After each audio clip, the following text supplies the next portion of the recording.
దేవుని పిల్లలారా, దేవుడు ఈ భూమి మీద ఉన్న మానవులను పుట్టించి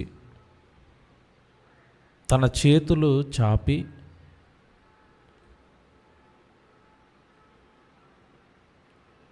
తన పిల్లల కొరకు ఎదురు చూస్తున్న ఈరోజు మనుషులు దేవుణ్ణి విడిచిపెట్టి మిగతావన్నీ నమ్ముతున్నారు.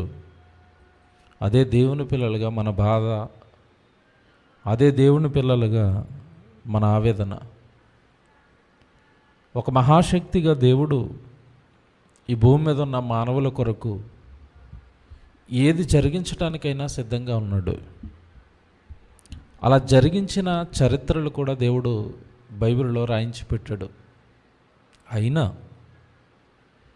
ఇంత గొప్పగా దేవుడు మానవుడిని కాపాడుతున్నా, రక్షించుకుంటున్నా, నేనున్నాను అని అభయం ఇస్తున్నా మనిషి దేవుణ్ణి నమ్మక అన్నిటినీ నమ్ముతున్నాడు.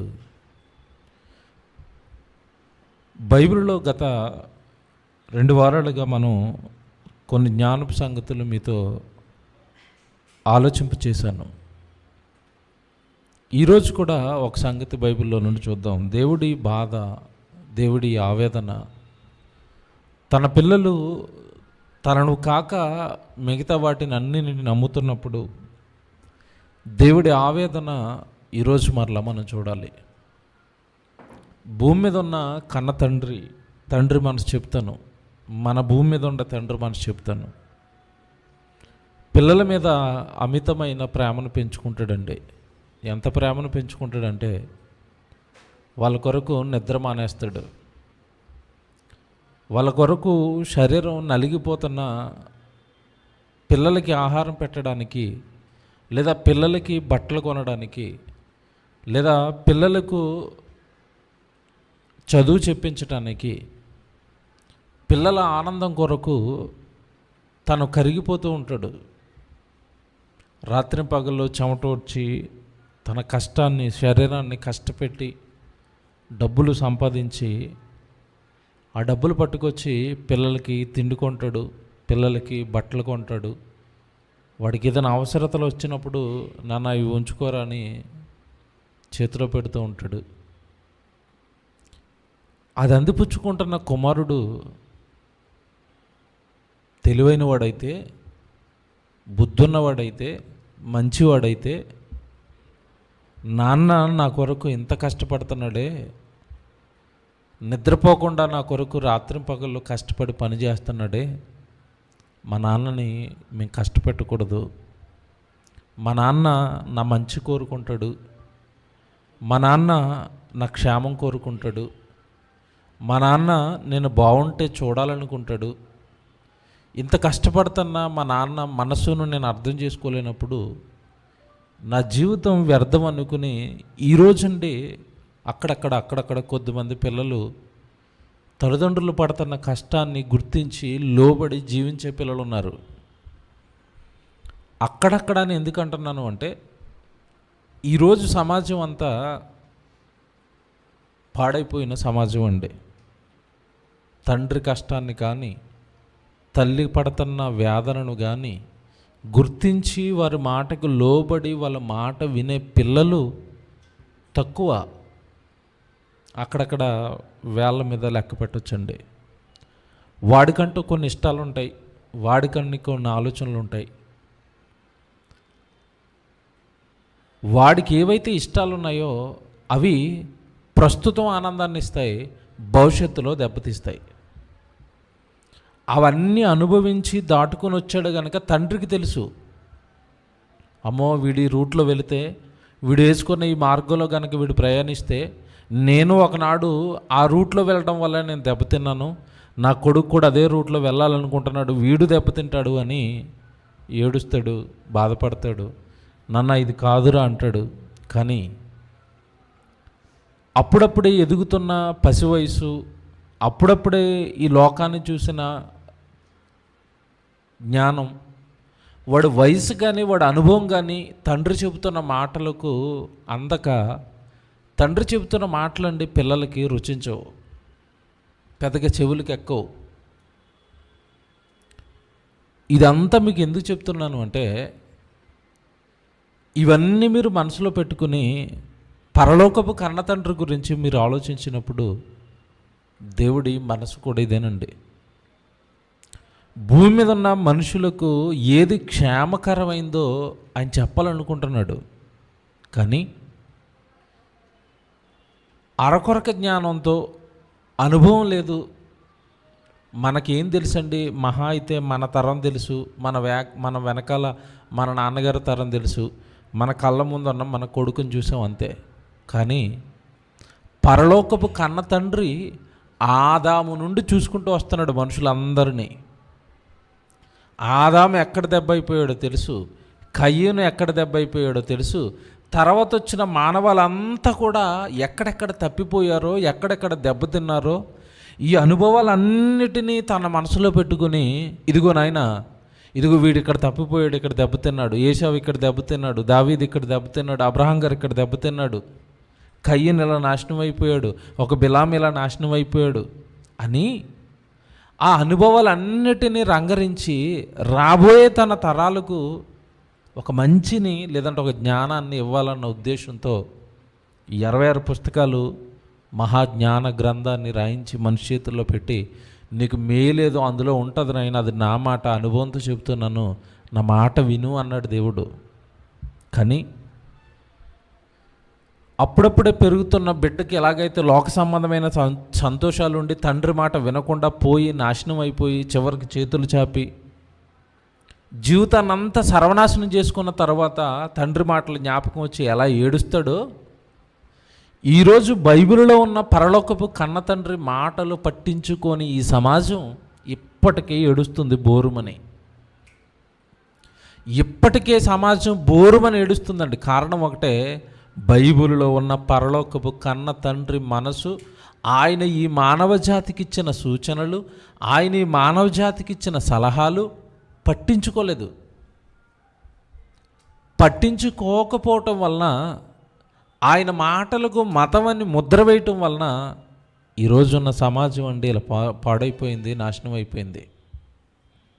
ప్రియమైన దేవుని పిల్లలారా, మీరు బైబిల్లోకి వెళ్ళి బాగా ఆలోచించగలిగితే, బైబిల్లోకి వెళ్ళి దేవుడు ఇస్తున్న ఒక హెచ్చరికను మీరు ఆలోచించగలిగితే, అసలు ఎంత గొప్పగా మాట్లాడాడో ఒక మాట చూపిస్తాను ఇప్పుడు మీకు. ఏమండి, యెషయా గ్రంథం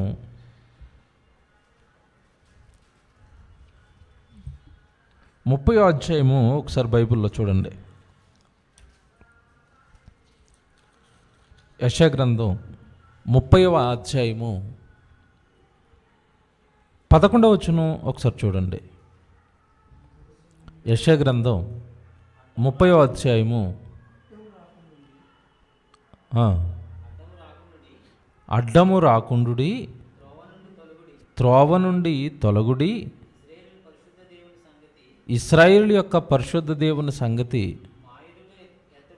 మా ఎదుట ఎత్తకుడి అని భవిష్యత్ జ్ఞానులతో పలుకువారునై ఉన్నారు. అందుచేత ఇశ్రాయేలు యొక్క పరిశుద్ధ దేవుడు ఇలాగ సెలవిచ్చుచున్నాడు, మీరు ఈ వాక్యము వద్దని త్రోసివేసి బలాత్కారమును కృత్రిమమును నమ్ముకొని అట్టి వాటిని ఆధారము చేసుకొంటిరి. చూసారా, మళ్ళా చదువుతున్నానండి, జాగ్రత్తగా రాసుకోండి ఈ వాక్యం. ప్రపంచం ఎక్కడ దెబ్బతిన్నదో, ప్రపంచం ఎక్కడ మోసపోయిందో దేవుడు ఏం చెబుతున్నాడండి. చూడండి ఒకసారి, యెషయా గ్రంథం 30వ అధ్యాయము 11వ వచనం, అడ్డము రాకుండుడి, త్రోవ నుండి తొలుగుడి, ఇశ్రాయేలు పరిశుద్ధ దేవుని సంగతి మా ఎదుట ఎత్తకుడి. చూసారా, దేవుడి సంగతులు మా ఎదుట ఎత్తకండి, దేవుడి సంగతులు మా ఎదుట ఎత్తకండి. ఏమండి, ఈరోజు ఎవరికైనా దేవుడి మాటలు చెప్తే రుచిస్తాయండి? రుచిస్తాయా? ఒక బ్రదర్ బాధపడుతున్నాడండి, సహోదరుడు. రోజు తన చుట్టూ ఉన్నవారికి ఈ దేవుని వాక్యాలు పంపిస్తున్నాడు, దేవుని మాటలు పంపిస్తున్నాడు. దేవుడి మాటలు పంపించగానే కొంతమంది అట్నుంచండి రిప్లై ఏమిస్తున్నారంటే, అదిగో ఆయనకి పంపించొద్దని చెప్పాను కదా, ఎందుకు పంపిస్తున్నావు మాకు ప్రతిసారి? దేవుడి మాటలు మాకు ఎందుకు పంపిస్తున్నావు? సినిమా జోకులు ఏమైనా ఉంటే పంపించు. ఏమండి, ఏమన్నా కామెడీ జబర్దస్తులు ఉంటే పంపించు. ఓరకనే దేవుడు మాటలేంటి, నీకు పని లేదా? బయట వాళ్ళు సహోదరుడు ఒక ఆయన అలాగే అంటున్నాడంట, అన్న ఎక్కువ పంపించగానే మా ఫోన్ ఫుల్ అయిపోతుంది. ఏవి దేవుడు మాటలు. చూసారండి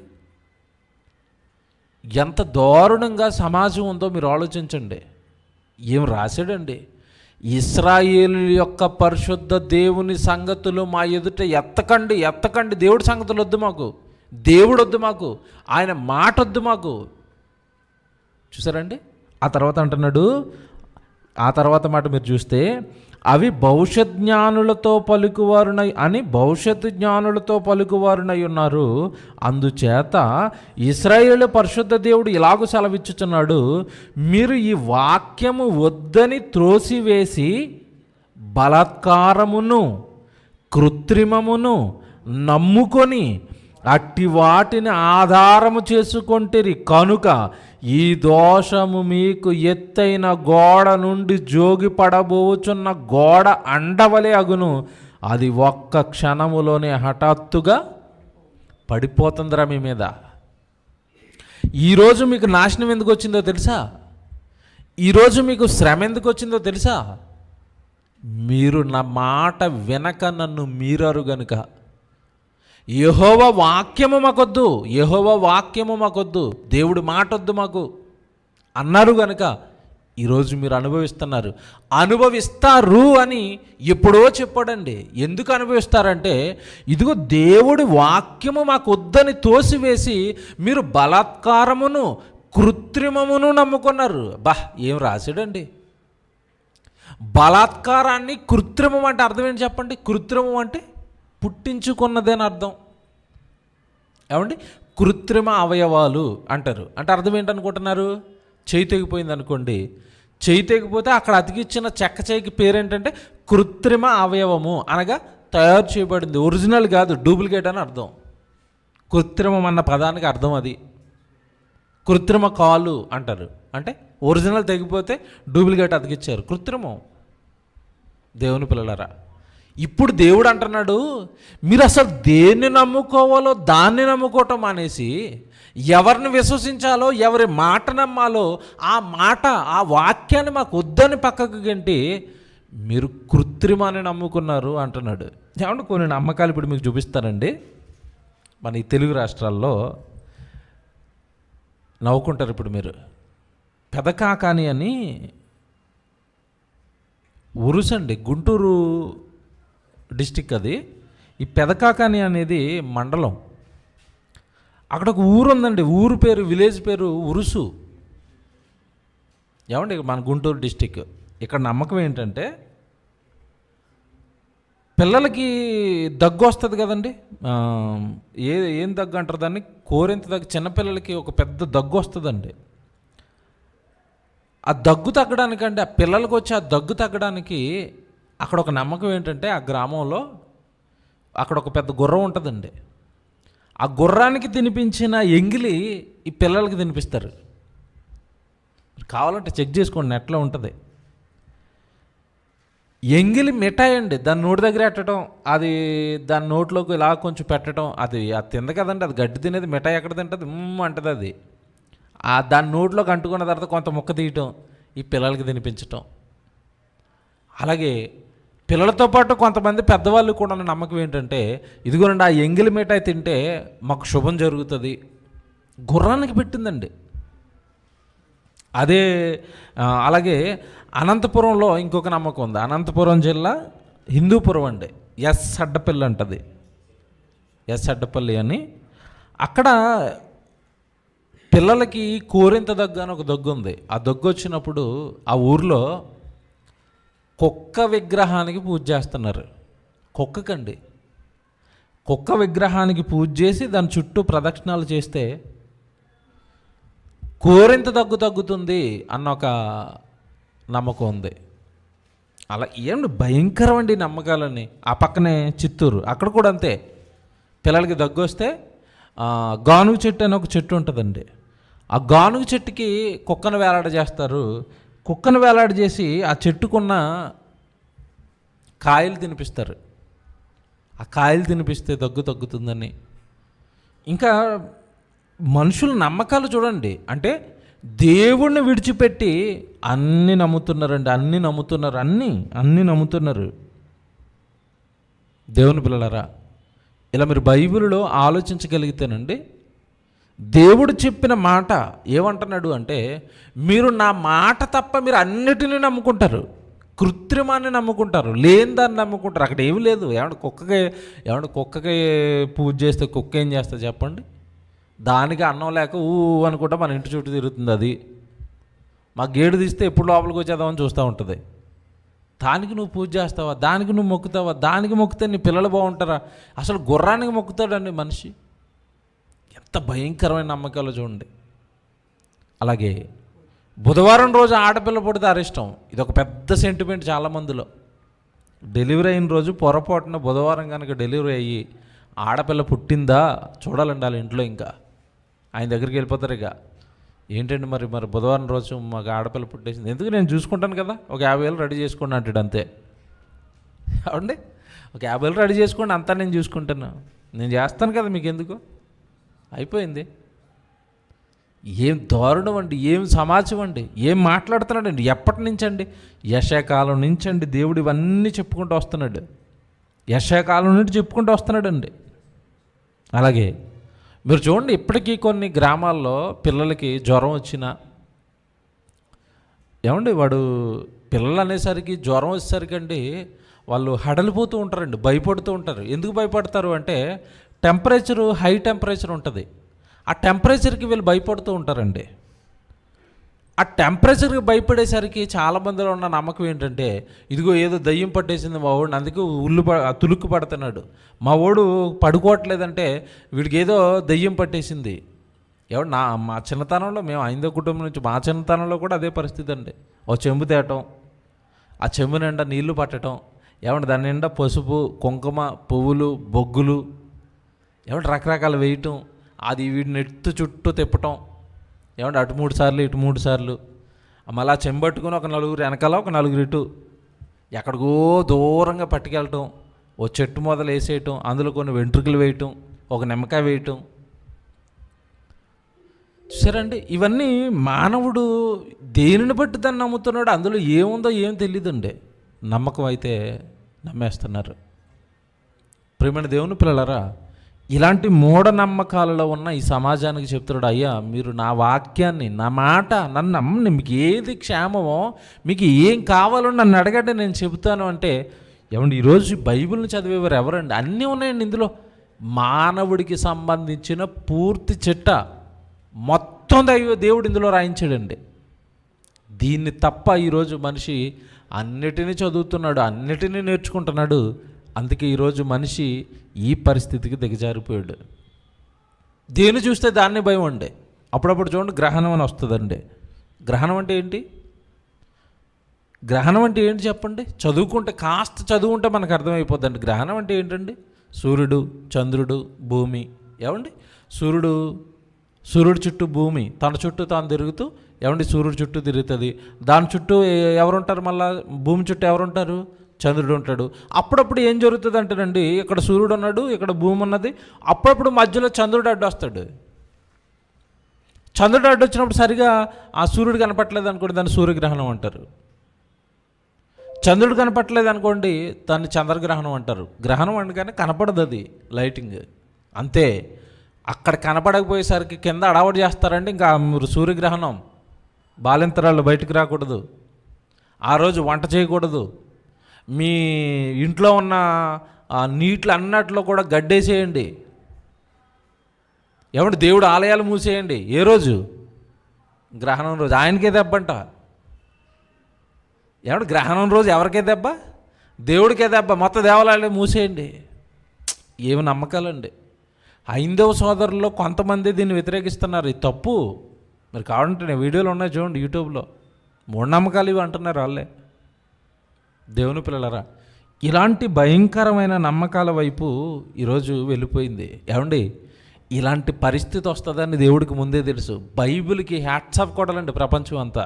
ఎందుకంటే ఇలాంటి పరిస్థితులు వచ్చి మనుషులు ఇలాంటి నమ్మకాల్లోకి వెళ్ళిపోతారని ముందుగానే గ్రహించేసి దేవుడు బైబిల్లో ఒక మాట రాశాడు.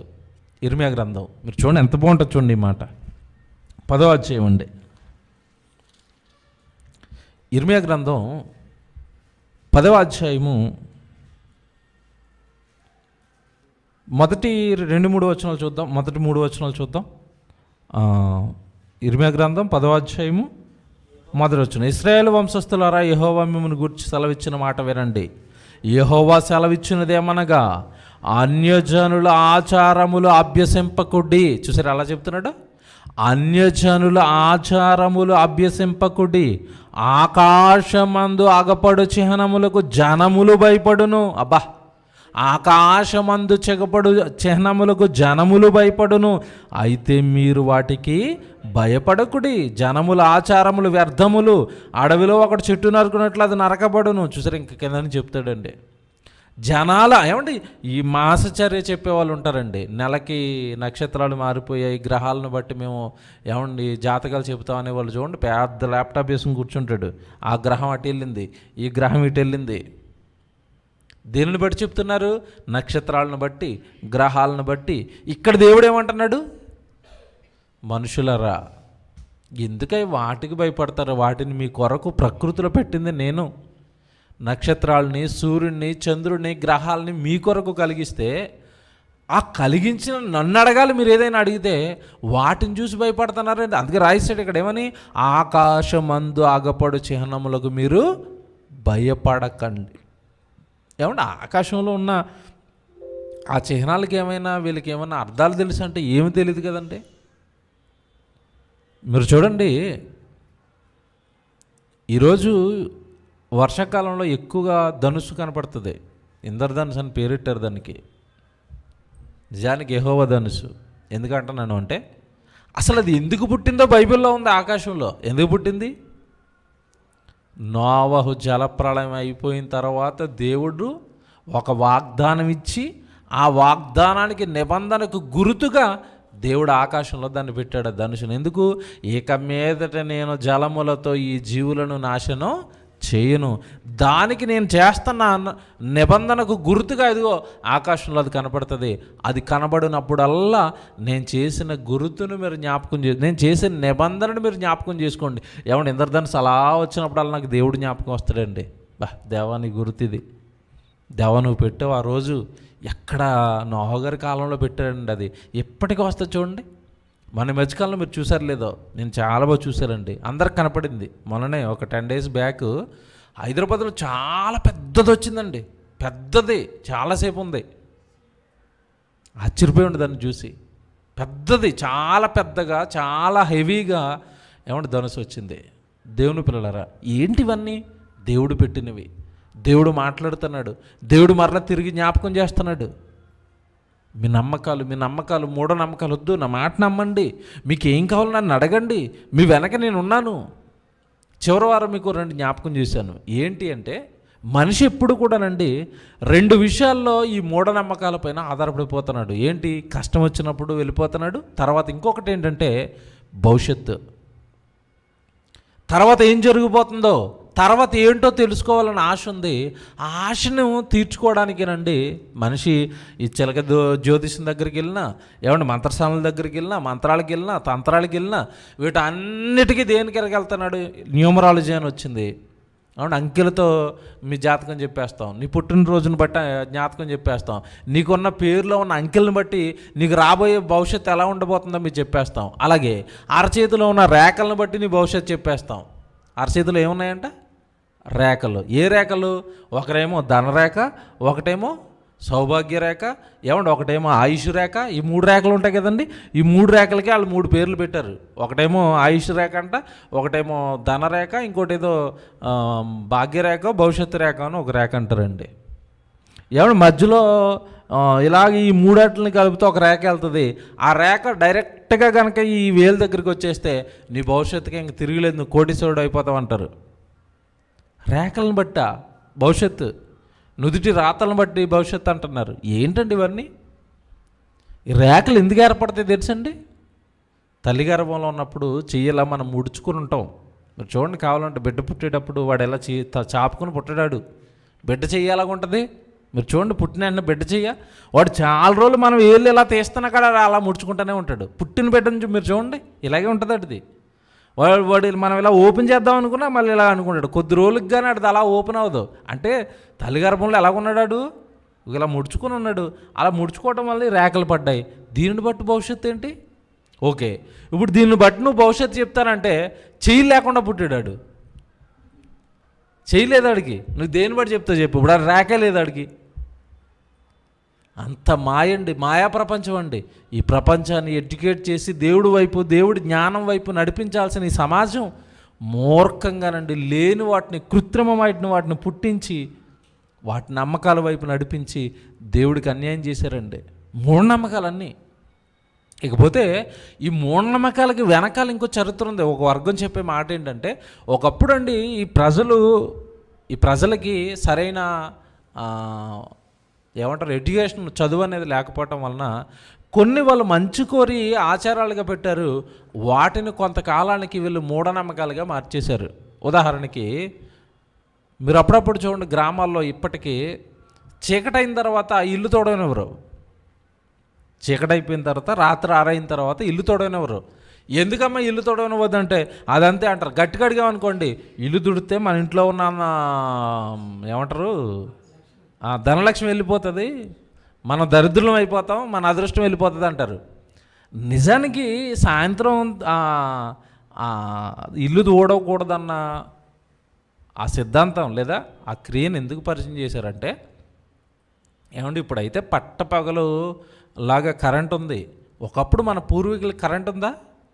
లేదు. వాళ్ళు దేంతో గడిపేవారు? వాళ్ళ జీవనం దీపాలు, గుడ్డి దీపాలతో గడిపేవారు. దాని వెలుగు ఏమైనా గట్టిగా ఉంటుందండి? ఉండదు కదా.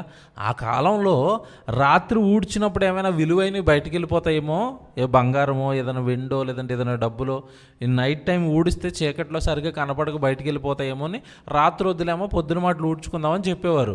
అది కాస్త ఆచారం అయిపోయిందండి ఈరోజు. అదో పెద్ద నమ్మకం. తొడనెవరు, పిల్లి వదిలితే వెళ్ళనివ్వరు. ఏమంటే తుమ్మితే మళ్ళీ రిటర్న్ వచ్చేయాలి ఇంటికి. తుమ్మారనుకోండి రిటర్న్ వచ్చేయాలి ఇంటికి, కూర్చొని మంచినీళ్ళు తాగి అప్పుడు వెళ్ళాలా. కొంతమంది అండి తుమ్మినప్పుడు చూడండి దేవుణ్ణి తలుచుకుంటారండి. ఆక్షింగ్ అనగానే ఆయన పేరు రావాలి, లేదంటే పోతాను. నువ్వు తుమ్మినప్పుడల్లా దేవుణ్ణి తలుచుకో. ఏంటండి ఇవన్నీ వింటున్నప్పుడు వీళ్ళకి దేవుడు ఎప్పుడు అర్థమవుతాడు? దేవుడు జ్ఞానం ఎప్పుడు అర్థం కావాలా? దేవుని పిల్లలరా, భవిష్యత్తు గురించి తంటాలు పడుతున్నాయి మానవుడికి దేవుడు వేస్తున్నాడండి. ఇప్పుడు బైబిల్ వరుసగా చూడాలి ఈరోజు మీరు. ఏమండి ఒకసారి యెషయా గ్రంథాన్ని చూద్దాం. 44వ అధ్యాయము 7వ వచనం చూడండి.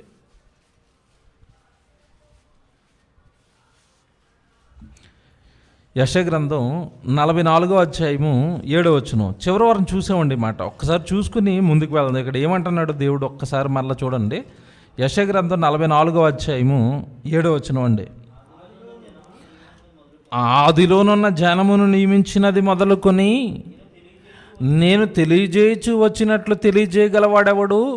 అట్టివాడెక్కడైనా ఉండిన ఎడల నాకు తెలియ చెప్పవలెను. చూసారా, అట్టివాడు ఎక్కడైనా ఉండిన ఎడల నాకు చెప్పవలెను, ఆ సంగతి నాకు ప్రచురింపవలెను. అట్టివారు భవిష్య విషయమును రాబో సంగతులను తెలియజెప్పువారై ఉండవలెను. రాబోయే సంగతులు ఎవడైనా చెప్పగలడా? నేను చెప్పాను, రాబోయేవి చాలా చెప్పాను.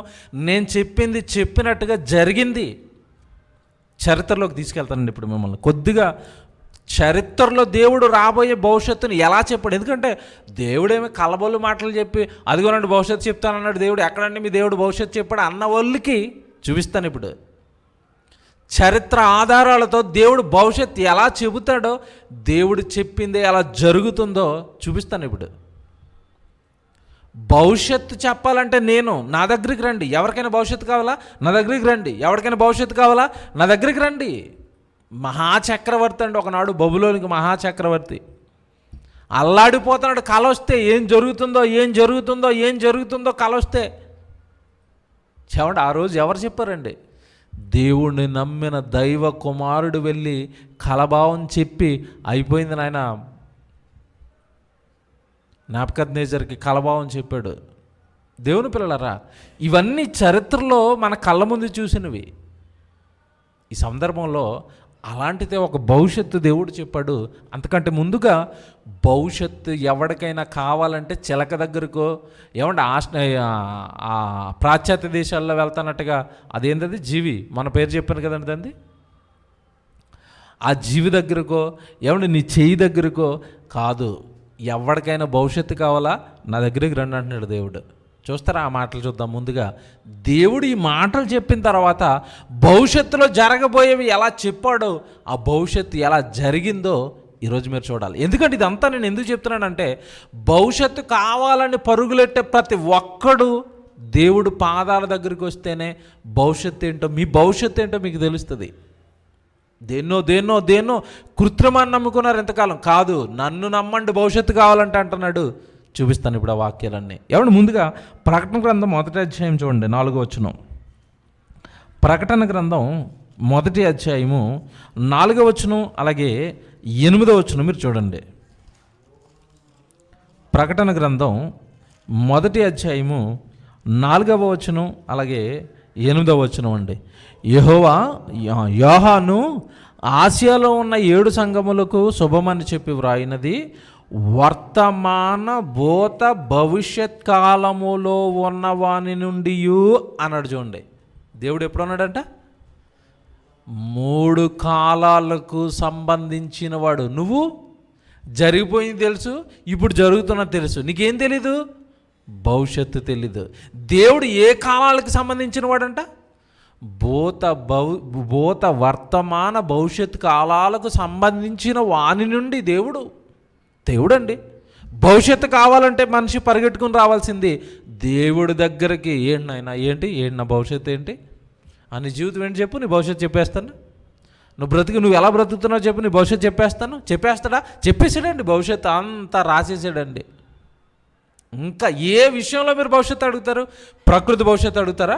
రండి అయినా నేను చెప్తాను. ప్రకృతి ఎలా పుట్టిందో చెప్తాను, ప్రకృతి ఎలా పనిచేస్తుందో చెప్తాను, ప్రకృతి భవిష్యత్తు ఏంటో చెప్తాను. నేను ప్రకృతి భవిష్యత్తు ఏంటంటే ఏం లేదని, నా కొడుకు వస్తాడు 2వ రాకట్లో, మీ ప్రభు, నా జ్యేష్ఠ కుమారుడు, ఈ ముల్లోకాల మీద హెచ్చించిన సర్వాధికారి యేసుక్రీస్తుల వారు రాకతో ఈ భూమి లయమైపోద్ది, మిగలదేక మీకు దాని భవిష్యత్తు అది రాసుకోండి అన్నాడు.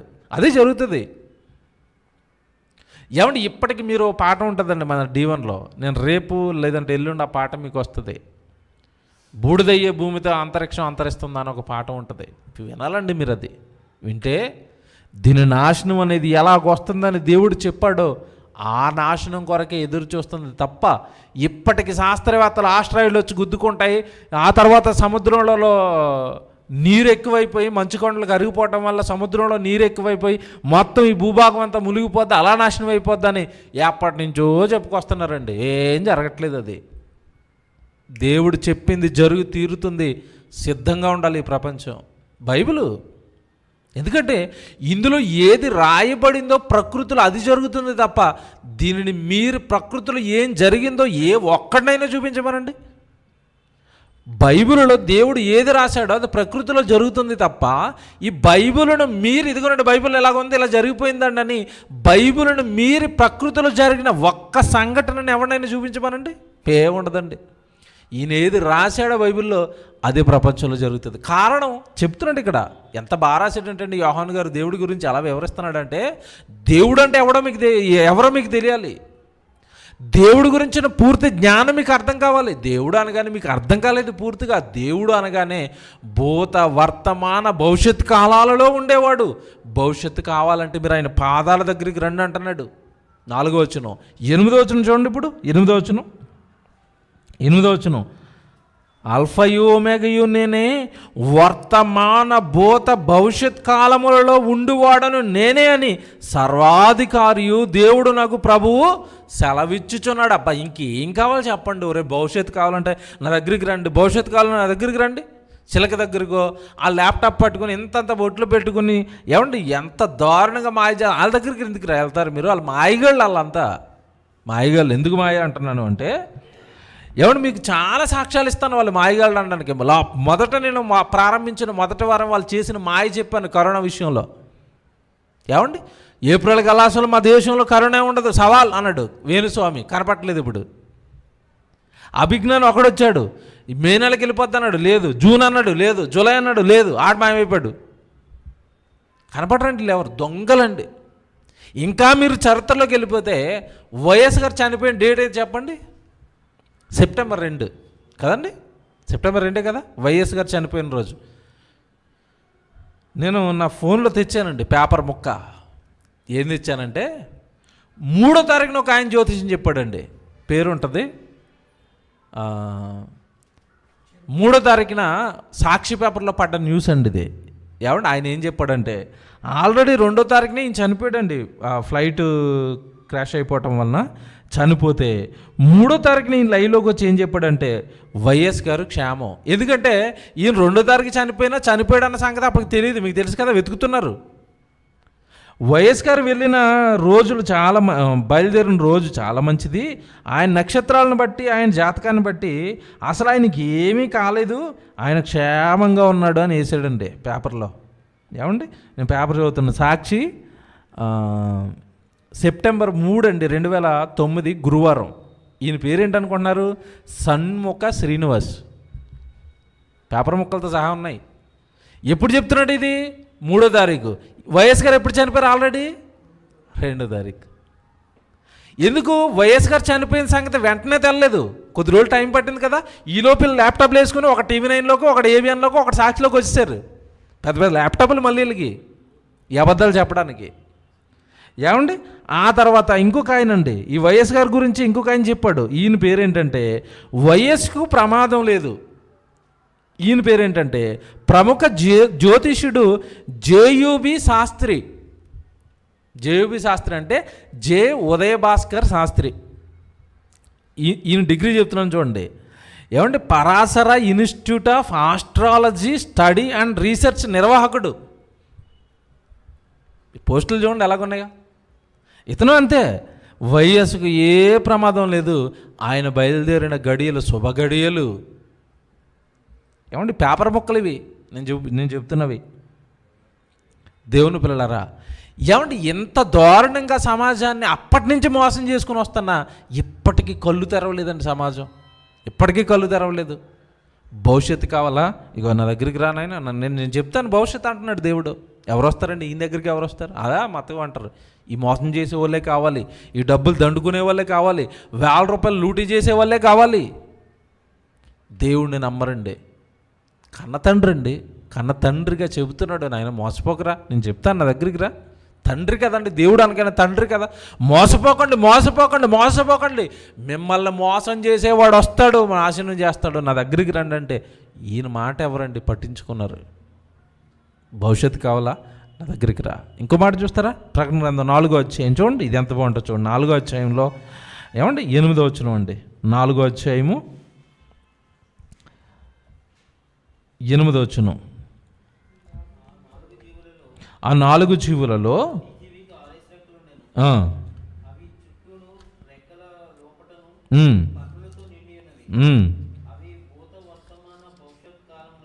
భూత వర్తమాన భవిష్యత్ కాలములలో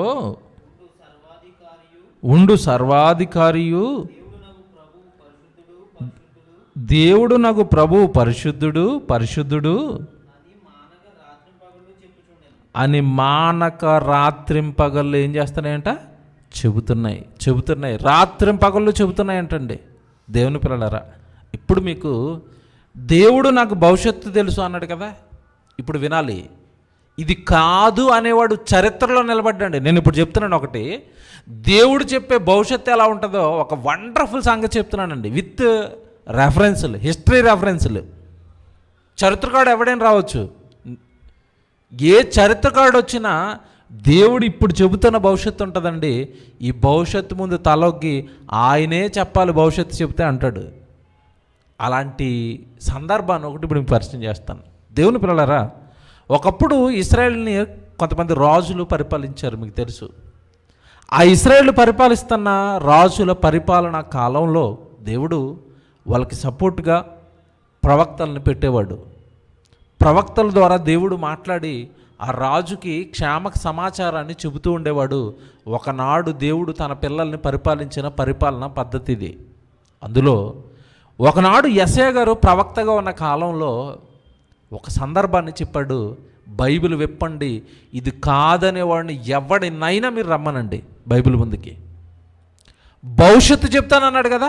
సుమారు 200 సంవత్సరాల భవిష్యత్తు దేవుడు ముందుగానే చెప్పాడండి. సుమారుగా 170 నుంచి 200 సంవత్సరాల తర్వాత జరగబోయే సంగతి ఒకటి ముందుగా చెప్పాడండి.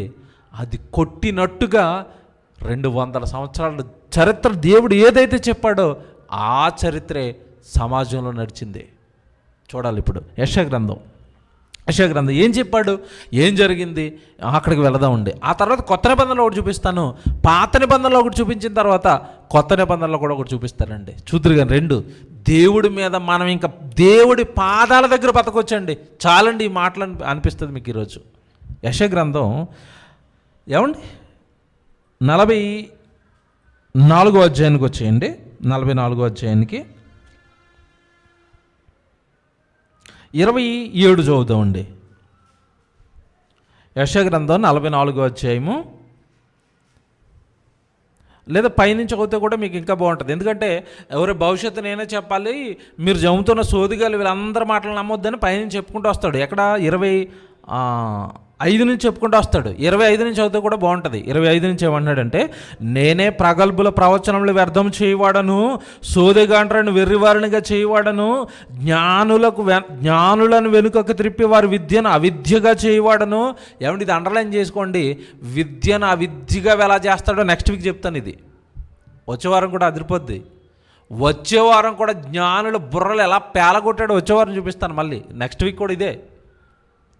ఏమండి ఎంత చెబుదామన్నా తరగట్లేదండి, ఎంత చదివినా ఏం చెబుతున్నాడండి దేవుడు అనిపిస్తుందండి. దీని మీద చదువుతున్నప్పుడు, దీని మీద ఇలా రీసెర్చ్ చేస్తున్నప్పుడు ఏం దేవుడు అండి, ఏం చెబుతున్నాడు అనిపిస్తుందండి. జ్ఞానము నేను వెనక్కి తిప్పేస్తాను, ఎవడరా జ్ఞాని రండి నా దగ్గరికి, నేను అన్నది తప్ప మీరు అనుకున్నది జరగదు, ఎప్పుడు నేను అన్నది తప్ప మీరు అనుకున్నది జరగదు అంటున్నాడు. ఏమంటే కిందకి వెళ్ళేసరికి జ్ఞానమును వెనకకు త్రిప్పి వారి విద్యను అవిద్యగా చేయవాడను నేనే నా సేవకుని మాటను రూఢిపరచువాడని అంటున్నాడు. చూడండి ఏం చేస్తాడంట, నా సేవకుడు చెప్పాలి.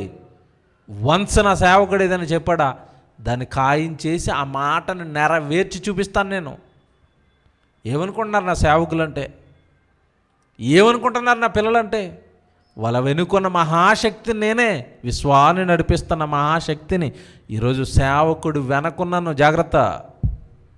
నా సేవకుడి నాట ఒక మాట వచ్చిందా ఖాయం చేసేస్తాను, దాన్ని రూఢిపరుస్తాను అంటున్నాడు. అని మీరు అలా కిందకు వచ్చేసరికి ఏమంటున్నాడంటే, ఆ కిందకు వచ్చేసరికి ఏమంటున్నాడు చూడండి, నా దూతల ఆలోచనలు నెరవేర్చిన వాడను, యెరూషలేము నివాస స్థలమగుననియో యోధా నగరాల గూర్చి అవి కట్టబడుననియో నేను ఆజ్ఞ ఇచ్చి ఉన్నాను, దానిని పాడైన స్థలములను బాగు చేయవాడని నేనే. ఒకనాడు ఇశ్రాయేలుకి చెప్తున్నాడు యెషయా గారితో, నేను మరలా యెరూషలేమును బాగు చేస్తాను, దాని మందిరాన్ని మళ్ళీ తిరిగి నిర్మిస్తాను అని చెబుతూ ఇక్కడ కింద ఒక మాట అంటాడు, నేనే నీ నదులను ఎండజేయుచున్నాను, ఎండిపోమ్మని ప్రవాహంతో నేనే చెప్పుచున్నాను, కోరేషుతో నా మంద కాపరి.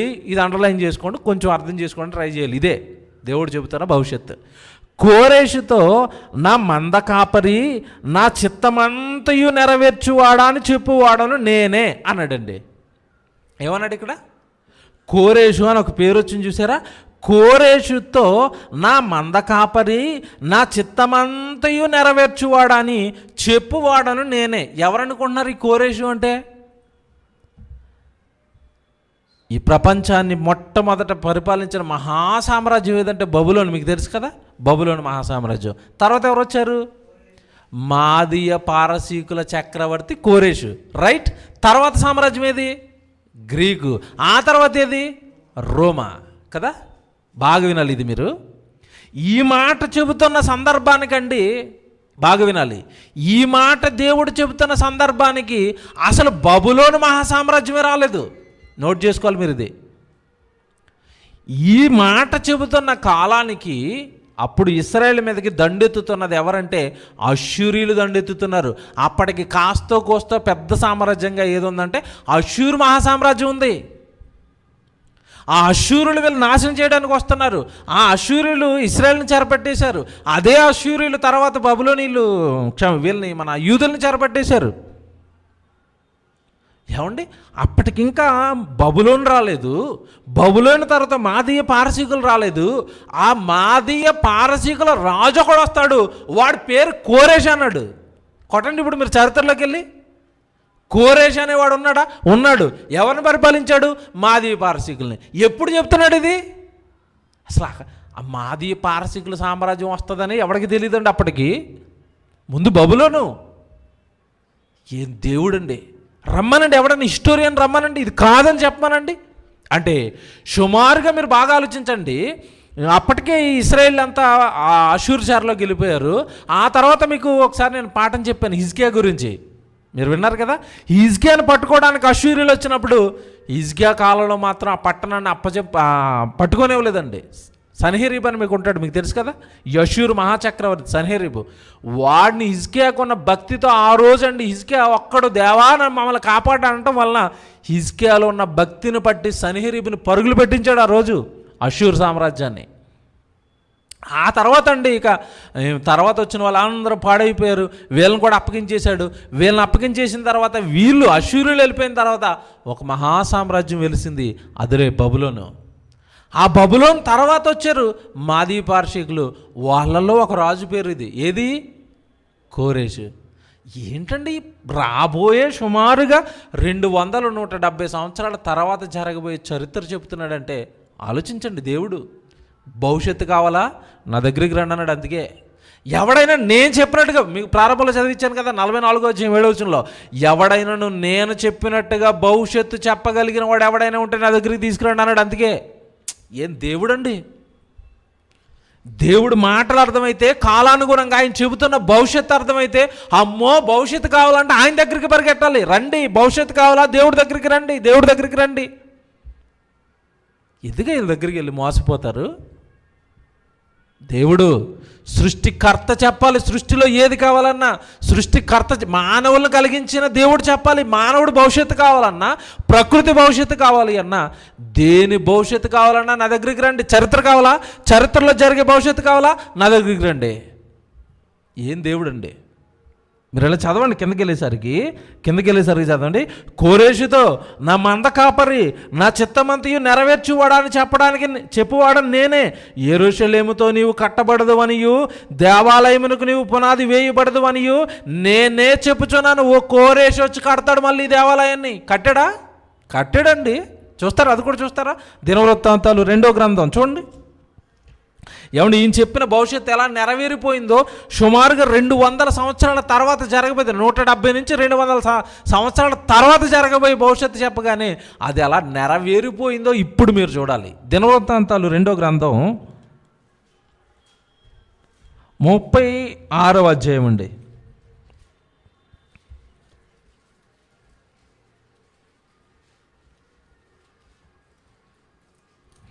36వ అధ్యాయము చివరి మాటలో మీరు చూడండి. 21, 22 సరిపోతుంది. చివరి మాటలో దినవృత్తాంతాలు 2వ గ్రంథం 36వ అధ్యాయము 21, 22 అండి. యిర్మీయా ద్వారా పలకబడిన యెహోవా మాట నెరవేరుటకై విశ్రాంతి దినములను దేశము అనుభవించు వరకు ఇది సంభవించెను. దేశము పాడుగానున్న 70 సంవత్సరాల కాలము అది విశ్రాంతి దినములను అనుభవించలేదు. ఎందుకు? ఈ 70 సంవత్సరాలు ఎవరి చెరలో ఉన్నారు తెలుసా? బబులోను చెరలో ఉండిపోయారండి. దేవుడు చెప్పాడు కదా, మీరు వెళ్ళిపోతారు చెరలోకి అన్నారు కదా. అషూరు చెర అయిపోయింది. అషూరు తర్వాత బబులోను వచ్చింది. ఆ బబులోను చెరలో వీళ్ళు 70 సంవత్సరాలు ఉండిపోయారు. తర్వాత చూడండి ఏం జరుగుతుందో. పారసీక దేశపు రాజైన కోరేషు ఏలుబడి యందు, ఇప్పుడు ఏ సామ్రాజ్యం వచ్చేసింది? మళ్ళీ బబులోను అయిపోయిన తర్వాత మాదీ పారసీకుల రాజు వచ్చాడు. వీడి పేరేంటి? కోరేషు. పారసీక దేశపు రాజైన కోరేషు ఏలుబడి యందు మొదటి సంవత్సరమున యిర్మీయా ద్వారా పలకబడిన తన వాక్యము నెరవేర్చుటకై యెహోవా పారసికపు రాజు అయిన కోరేసు మనస్సును ప్రేరేపింపగా అతడు తన రాజ్యం అంతటను చాటించి వ్రాత మూలముగా ఇట్లు ప్రకటన చేయించెను. పారసీక దేశపు రాజైన కోరేషు ఆజ్ఞాపించినది ఏమనగా, ఆకాశమందలి దేవుడైన యెహోవా లోకమందున్న సకల జనములకు నా వశమున చేసి యోధా దేశమందున్న యెరూషలేములో తనకు మందిరమును కట్టించుమని నాకు ఆజ్ఞ ఇచ్చి ఉన్నాడు. అబ్బా, చూసారా? ఎప్పుడు చెప్పాడు ఇది? ఇందాక మీకు ఎక్కడ చదివించాను దీన్ని? యెషయా గ్రంథంలో చదివించాను. ఇదిగో యెరూషలేం బాగవుతుంది, దేవాలయం మళ్ళీ తిరిగి కట్టిస్తాడు, రాబోతున్నాడు నా కొడుకు కోరేష్ అన్నాడు. అన్యజనుడు అండి రాజు. అసలు ఇశ్రాయేల్లో పుట్టిన రాజు కాదు, అన్యజనుడు. వస్తాడు కోరేషు, రాబోతున్నాడు అన్యజనుడు, ఒక రాజు. మిమ్మల్ని 200 సంవత్సరాలు సుమారు 170 నుంచి 200 సంవత్సరాల తరువాత ఇదిగో యెరూషలేం మళ్ళీ బాగవుతుందని యెషయా చనిపోయాడు. ఈ కాలంలో అది నెరవేరుతుంది. చూసారా? కోరేషు పుట్టిన తర్వాత ఏమన్నాడు? ఏమండి, మీరు బాగా ఆలోచించండి, దేవుడు ఎంత గొప్పడో. అసలు పుట్టబోయే రాజు పుడతాడని చెప్పడం కాకుండా పుట్టబోయే రాజుకి వాడు ఏ పేరు పెడతారో కూడా ఆ పేరుతో చెప్పేశాడు. అక్కడ ఏమని రాయబడి ఉంది? కోరేషు. ఇక్కడ ఏమనుంది? పేరుతో సహా వస్తాడు కోరేష్ అన్నాడు, కోరేషే వచ్చాడు. ఏంటండి, ఏం దేవుడు అండి! బుర్ర పేలిపోతుందండి ఇలా చరిత్రలోకి వెళ్ళి ఆలోచిస్తే. దేవుడి గురించి రాబోయే రాజ్యాల గురించి చెప్పాడు, రాబోయే చక్రవర్తుల గురించి చెప్పాడు. భవిష్యత్తు కావాలంటే నా దగ్గరికి రండి రాని చిటికలు వేసి చెప్పాడండి దేవుడు. రండిరా, ఎవడన్నాడు? నేను చెప్పినట్టుగా చెప్పేటాడు. నేను చెప్పిందే జరగాలి సమాజంలో, నేను చెప్పిందే జరగాలి సమాజంలో. ఏ రాజు రావాలో ఆ రాజే రావాలి, ఏ రాజ్యం నిలబడాలో ఆ రాజ్యం నిలబడాలి. చెప్పేశాడు కదండి. నెబుకద్నెజరు కాలంలో చెప్పేశాడు, కలలో. దానియేలు ఆ కలభావం మీకు తెలుసు కదండి. విగ్రహాన్ని నిలబెట్టాడు, అయిపోయింది. బంగారపు శిరస్సు నువ్వే. తర్వాత మాది పారసీకులు, ఆ తర్వాత గ్రీకు, ఆ తర్వాత రోమా. ఇంకా రోమా కాలంలో ఏమంటే ఒక రాయి వచ్చి ఈ విగ్రహాన్ని పడగొట్టి రాజ్యాలన్నిటినీ కూడా తుత్తినీలుగా చేసి పరలోకమందున్న దేవుడు ఒక రాజ్యాన్ని కట్టబోతున్నాడు అన్నాడు. ఆ రాజ్యమే ఈరోజు మనం ఉన్న ఈ మహాసామ్రాజ్యం, క్రీస్తు సామ్రాజ్యం, సంఘం. చూసారండి దేవుడు? ఇంతకంటే భవిష్యత్తుకి ఇంతకు మించి ఏం కావాలి చెప్పండి? ఇంతకు మించి ఏం కావాలి చెప్పండి? కొత్త నిబంధనలో ఒకటి చూస్తారా?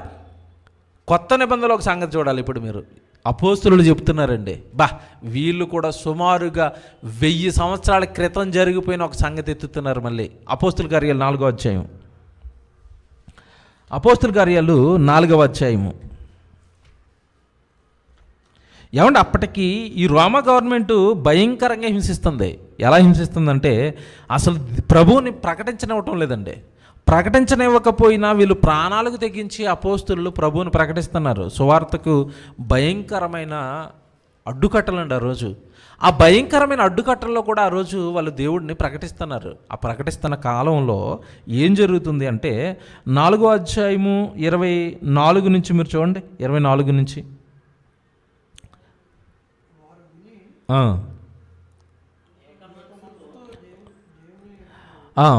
పైన చూడండి. వారు విడుదల నొంది తమ స్వజనుల యొద్దకు వచ్చి ప్రధాన యాజకులను పెద్దలను తమతో చెప్పిన మాటలన్నిటినీ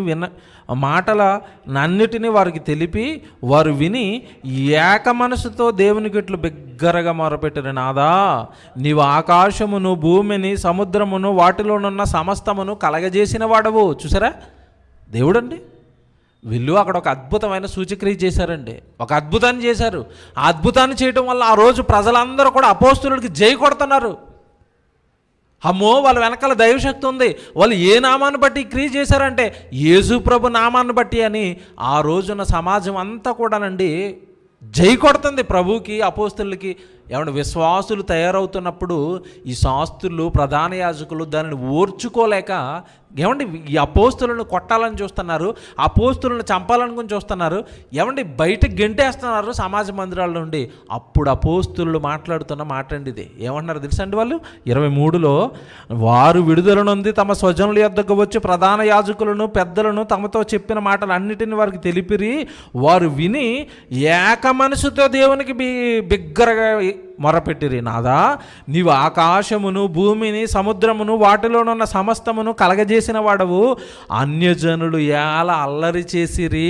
బాగా వినాలి ఇది, అన్యజనులు ఏల అల్లరి చేసిరి, ప్రజలెందుకు వ్యర్థమైన ఆలోచనలు పెట్టుకొనిరి, ప్రభువు మీదను ఆయన క్రీస్తు మీదను భూరాజులు లేచిరి, అధికారులు ఏకముగా కూడుకొనిరి అని నీవు పరిశుద్ధాత్మ ద్వారా మా తండ్రియు నీ సేవకుడునైన దావీదు నోట పలికించితివి. అబ్బా, ఇప్పుడు జరుగుతున్న ఈ సంఘటన గురించి, ఇదిగో మమ్మల్ని కొడతారని, అనుజనులు నీ సేవకుడైన యేసుక్రీస్తుల వారికి వ్యతిరేకంగా లేస్తారు అని, అల్లరి చేస్తారు అని ఎవరితో చెప్పించేశారంటే దేవుడు, మా తండ్రి నీ సేవకుడైన దావీదు నోట చెప్పించావు కదా తండ్రి. నువ్వు చెప్పించిందే ఈరోజు జరుగుతుంది తండ్రి, ఈ భవిష్యత్తు ఇది జరుగుతుందని మా తండ్రి గారైన దావీదు గారు నోట చెప్పించేసి తండ్రి అన్నాడు. ఎప్పుడు చెప్పాడు దావీదు ఇది? ఇప్పుడు మీరు ఇక్కడ చేయి పెట్టి కీర్తనల గ్రంథం 2వ అధ్యాయం మొదటి నుంచి చదవండి. ఏముందో చూడండి అక్కడ. కీర్తనల గ్రంథం 2వ అధ్యాయం మొదటి నుంచి అండి.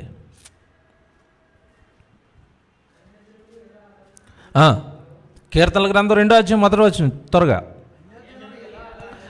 అన్ని జనులు ఎలా అల్లరి రేపుచున్నారు, జనములు ఏల వ్యర్థమైన దానిని తలంచుచున్నవి, మనము వారి కట్లు తెంపుదము రండి, వారి పాశములు మన యొద్దము నుండి పారవేయదము రండి అని చెప్పుకొనొచ్చు.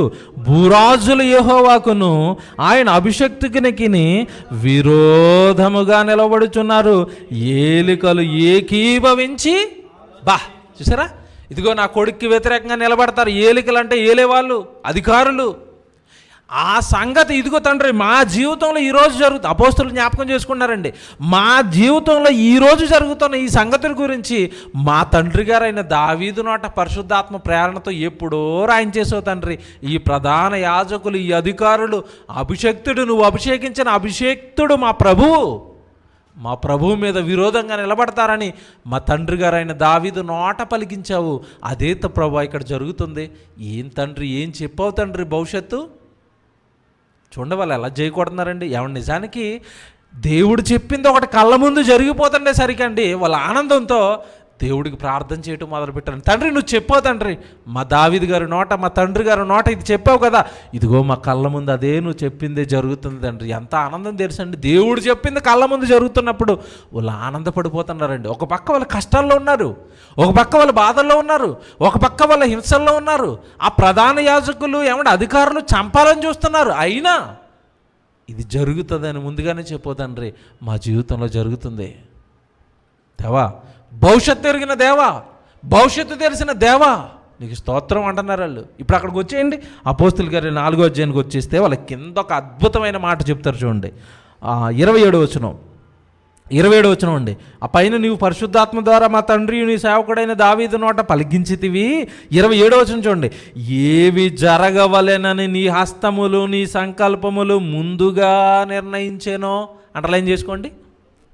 27వ వచనం, ఏవి జరగవలెనని నీ హస్తములు నీ సంకల్పమును ముందుగా నిర్ణయించునో వాటినన్నిటినీ చేయుటకై నీవు అభిషేకించిన నీ పరిశుద్ధ సేవకుడైన యేసునకు విరోధముగా హేరోదును పొంతి ఫిలాతును అన్యజనులతోనూ ఇశ్రాయేలు ప్రజలతోనూ ఈ పట్టణమందు నిజముగా కూడుకొనిరు. ప్రభువా, ఈ సమయమందు వారి బెదిరింపులు చూచి రోగులను స్వస్థపరచుటకును నీ పరిశుద్ధ సేవకుడైన యేసు నామము ద్వారా సూచక క్రియలు మహత్కార్యములు చేయుటకును నీ చెయ్యి చాచి ఉండగా నీ దాసులను బహుధైర్యముగా నీ వాక్యము బోధించినట్లుగా అనుగ్రహించుము అని వారు ప్రార్థన చేయగానే వారు కూడి ఉన్న చోటు కంపించెను.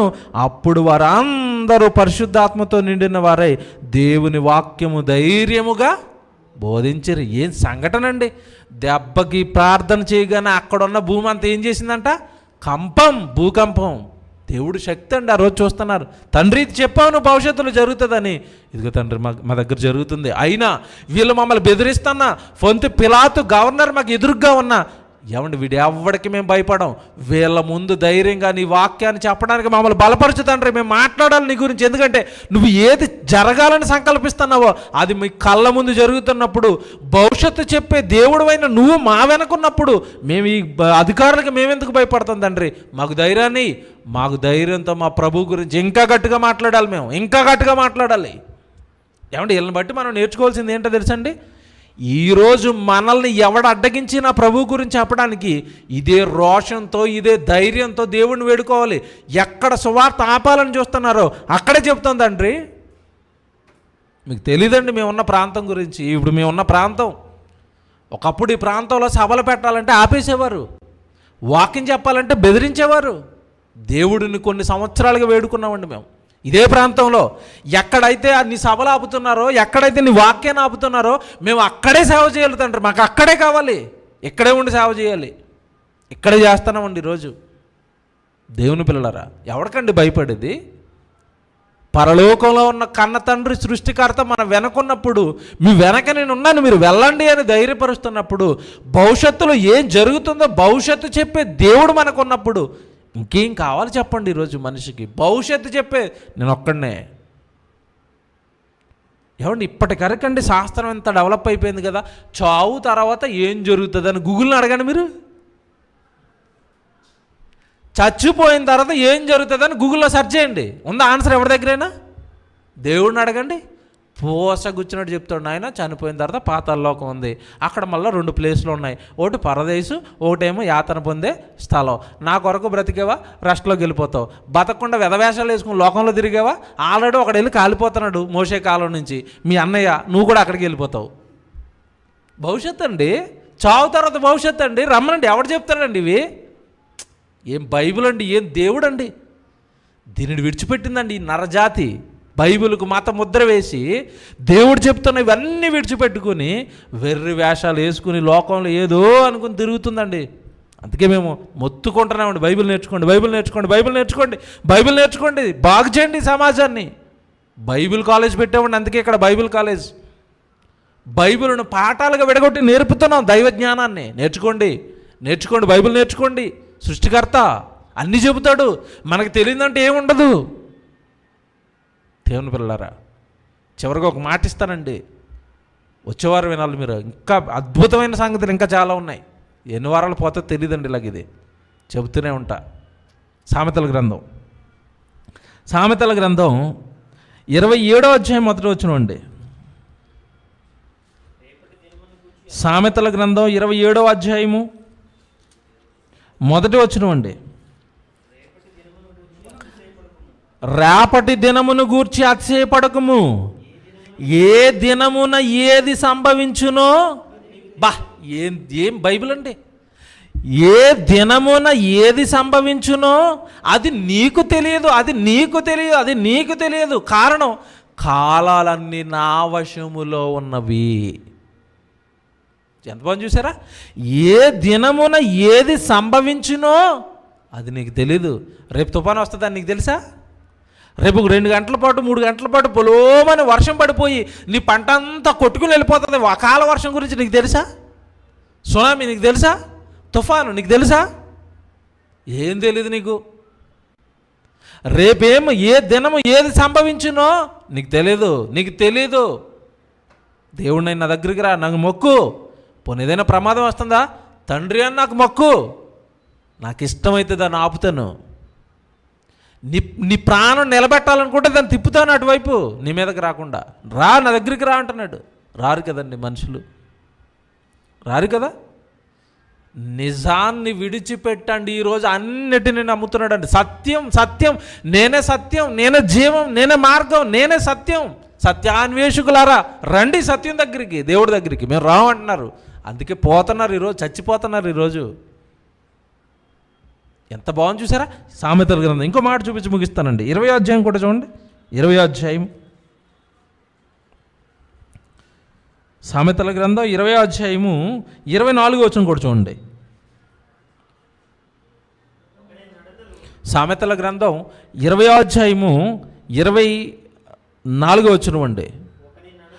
ఒకని నడతలు యెహోవా వశము, తనకు సంభవింపబోవున్నది ఒకడు ఎట్లు తెలుసుకోనగలడు. చూసారా, ఒకడు పైన ఏమన్నాడు, 24 ప్రారంభంలో ఏమన్నాడు, ఒకని నడతలు యెహోవా వశము. చూసారా, మనుషులందరూ యెహోవా వశంలో ఉన్నారు కనుక తనకు సంభవింపబోవున్నది ఒకడు ఎట్లు తెలుసుకోనగలడు. రేపు ఏమండు రాళ్ళు, రంగురాళ్ళు ఎట్టుకుంటారు మీరు, చేతులకి చూసారు లేదో, రంగురాళ్ళు కలిగిన ఉంగరాలు. ఎర్రంగురం పెట్టుకుంటే ఏమీ లేదు, వచ్చిన నువ్వు అసలు ఇంకెక్కడ కనపడవు, లక్షాధికారి అంటాడు. ఏమంటే ఒక ఉంగరం నువ్వు పెట్టుకుంటేనే నువ్వు లక్షాధికారి అయిపోతే ఆడు నీలాంటి వాళ్ళకి 10 ఉంగరాలు అమ్మాడు కదా. 10 ఉంగరాలు ఆడి దగ్గర ఉన్నప్పుడు అవే ఉంగరాలు ఆడెట్టుకుంటే వాడికి ఎన్ని లక్షలు రావాలి, ఇప్పుడు 10 లక్షలు రావాలి. వచ్చాయా? ఆడు మాత్రం చెట్టు కిందే ఉంటాడు, నిన్ను మాత్రం లక్షాధికారిని చేస్తానంటాడు. ఏం వెర్రయ్యా మీది, ఏం మాయయ్యా, ఎందుకయ్యా మాయలో ఉండిపోయారు ఇంతకాలం. వాడు తినడానికి తిండి లేక పొట్ట చేత్తో పట్టుకొని ఒక చెక్కపెట్టి చేయించుకుని అందులో చిలకన పెట్టుకుని నీ మీద బతకడానికి ఆడు తిరుగుతుంటే నీ జాతకం చెప్తాడా, నిన్ను బాగు చేస్తాడా? ఆడు రాతే బాగొక్క పొట్టకి అన్నం లేక ఆడు చిలకన అట్టుకుని తిరుగుతున్నాడు మీ ఇంటి చుట్టూ. ఏంటండి ఏంటండి ఈ మూఢనమ్మకాల నుంచి అండి ఎప్పుడండి సమాజం వస్తుంది బయటికి? రంగురాళ్ళు నమ్ముకోవటం, చిలకలు నమ్ముకోవటం, చేతులు వేళ్ళు రేఖల్ని నమ్ముకోవటం. బాగుపడరా ఈ సమాజం? ఒకడు తనకి ఏమి సంభవించునో వాడికి తెలీదు. నన్ను అడగండి, నేను చెప్తాను. ఇందురుగానే వచ్చేవారు చాలా ఉన్నతమైన సంగతులు వచ్చేవారు ఇందురుగానే. ప్రార్థన చేసుకుందాం.